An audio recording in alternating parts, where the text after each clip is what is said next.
नमस्कार दोस्तों, स्वागत है आपका मेरे चैनल पे। दोस्तों, जैसा कि आप जानते हैं कि इंडियन नेवी को नया फाइटर जेट चाहिए। लोकली भी फाइटर जेट को बनाने की तैयारी चल रही है और F-18 और राफेल के बारे में भी बात अक्सर होती रहती है।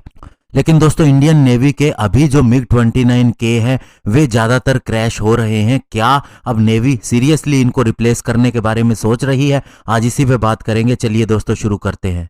तो दोस्तों, नवंबर 2019 से लेके और अभी तक जो 2020 है, इसके बीच में हमने 3 MiG-29 फाइटर जेट को एक्सीडेंट के अंदर खो दिया।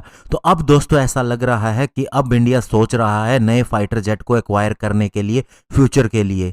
अभी दोस्तों 26 नवंबर को एक MiG-29K ने अरेबियन सी के अंदर हमारे एयरक्राफ्ट कैरियर INS विक्रमादित्य से उड़ान भरी और फिर वो दोस्तों क्रैश हो गया। इसके अंदर को पायलट तो बच गया, किसी तरह से इजेक्ट हो गया, लेकिन मेन पायलट था, उसकी एक हफ्ते तक बॉडी भी नहीं मिली, बाद में उसकी बॉडी मिली।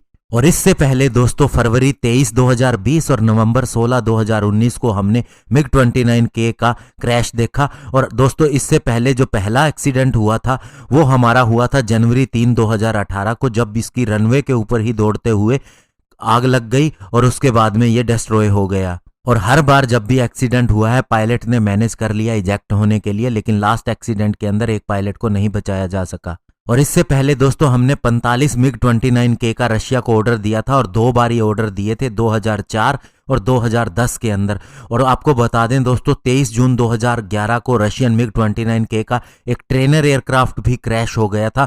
तो उस समय भी दोस्तों एक डाउट पैदा हो गया था और इसकी रिपोर्ट भी आई थी। और जुलाई 2016 में जो CAG की रिपोर्ट आई थी उसमें भी कहा गया था कि इंडिया के MiG-29K के अंदर कई प्रॉब्लम सामने आई है इसके RDMK-33 इंजन और फ्लाई बाय वायर सिस्टम को लेके। तो ऐसे में दोस्तों ये कंफर्म है कि नए फाइटर जेट के अंदर अगर इस तरह की प्रॉब्लम आ जाती है तो इंडिया रशिया के पास तो नहीं जाएगा। उसके पास 2 ऑप्शन है, फ्रांस का राफेल फाइटर जेट और US का बोइंग का F-18 super hornet fighter jet. हालांकि दोस्तों ये भी क्लियर नहीं है कि इंडिया F-35 फाइटर जेट के लिए जा सकता है या नहीं, क्योंकि इसके भी कैरियर वर्जन है F-35 के, F-35C के, और इसके अलावा एक दोस्तों short take off vertical landing वाला वर्जन भी है जिसे F-35B के नाम से जाना जाता है। लेकिन अभी इसकी सेल को इंडिया को एक्सपोर्ट के लिए क्लियर नहीं किया गया है। और साथ ही इंडिया ने जो S-400 सिस्टम लेना है रशिया से, तो हो सकता है इस फाइटर जेट को अमेरिका क्लियर ना भी करे। और दोस्तों इंडिया ने 57 फाइटर जेट के लिए 2016 के अंदर RFI इश्यू की थी, जिसका मतलब था कि एग्जिस्टिंग MiG-29K को भी रिप्लेस किया जा सकता है। और उस समय नेवल तेजस फाइटर डेवलपमेंट के अंडर में चल रहा था।